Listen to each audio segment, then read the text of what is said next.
ഓം ദൈവമേ കാത്തുകൊൾകങ്ങ് കൈവിടാതിങ്ങു ഞങ്ങളെ. നാവികൻ നീ ഭവാബ്ദിക്കോരാവിവൻ തോണി നിൻ പദം.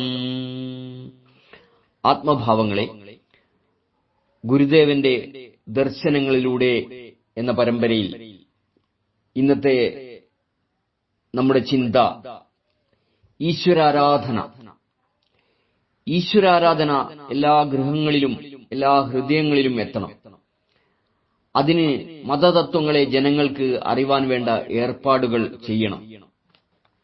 പ്രിയരെ, ജനങ്ങൾക്ക് മതപരവും ദൈവികവുമായ അവബോധമുണ്ടാകണം. എങ്കിൽ മാത്രമേ അവർക്ക് ശരിയാംവിധമുള്ള പുരോഗതി പ്രാപിക്കാനാവൂ. ഇക്കാര്യത്തിൽ വേണ്ട പ്രചരണങ്ങളും ഏർപ്പാടുകളും നടത്തുന്നതിനായി 1908 ഗുരുദേവൻ SNDP യോഗം ജനറൽ സെക്രട്ടറിക്ക് നൽകിയ നിർദ്ദേശമാണിത്.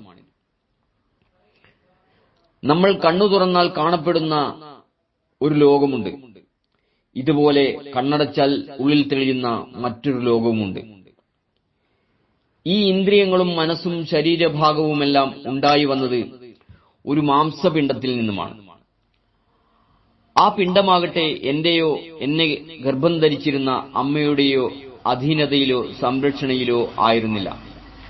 മനസ്സും ബുദ്ധിയും ചിത്തവും അഹങ്കാരവുമെല്ലാം ചേർന്നിരിക്കുന്ന ഞാനായതും എന്റെ സാമർത്ഥ്യം കൊണ്ടല്ല.